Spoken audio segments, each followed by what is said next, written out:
Well, it's Monday, so that must mean another installment of Museum Monday, where we examine artifacts in the collection of the Gettysburg Museum of the American Civil War.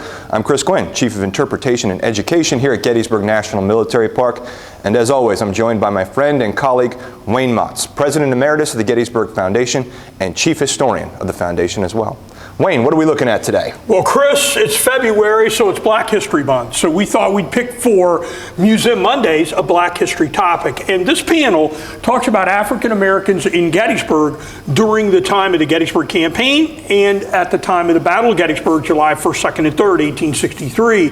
The African American community here in Gettysburg was about 200 African Americans, a small percentage of the 2,400 people that lived in Gettysburg in the 1860 census, but a prominent group of individuals in what we call the 3rd Ward, which is on the west side of Gettysburg. Now, during the Gettysburg Campaign, word got out that as the Confederates advanced up into Pennsylvania, some of these African Americans were being taken back and headed south, taken back into slavery. So many of the African Americans in the community of Gettysburg decided to flee and leave the area. Two of the prominent black community leaders here in Gettysburg are featured on this panel, and that is Lloyd Watts and Jack Hopkins. Let's talk a little bit about Lloyd Watts. Lloyd Watts was born in Carroll County, Maryland in 1835. He was 28 years old here during the time of the Battle of Gettysburg, and he was a teacher.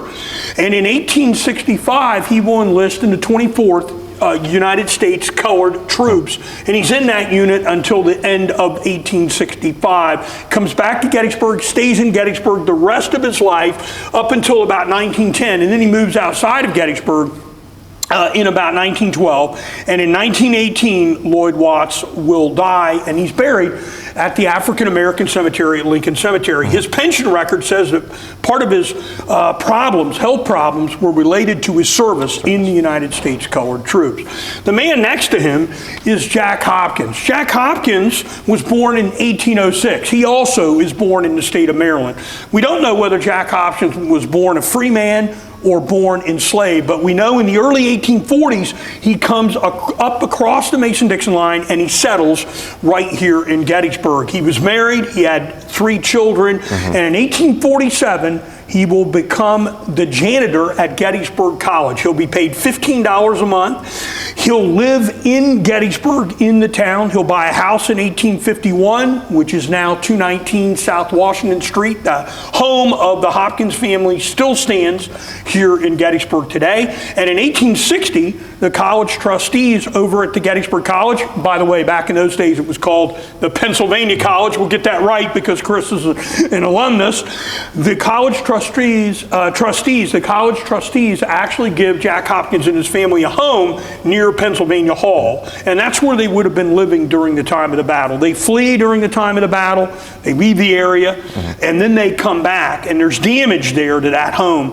Mrs. Hopkins puts in a claim for about $400, and the family does get an award of money for damages there during the time of the battle. Jack Hopkins dies in 1868. He's only 62 years old, but his wife stays in the area and dies in the early 1890s, Chris. But the 2 prominent black citizens of Gettysburg at the time of the Gettysburg Campaign and afterwards here. Well, Wayne, thank you for introducing our viewers to this amazing story. I think this is an excellent way to remind everyone of how diverse the Gettysburg story is. As always, thank you for watching Museum Monday. Of course, we hope you visit in person and come to the Gettysburg Museum of the American Civil War to explore this fascinating gallery, this fascinating museum. And of course, we hope when you do, you go out and you visit Gettysburg National Military Park, the battlefield. We'll see you on the next installment of Museum Monday.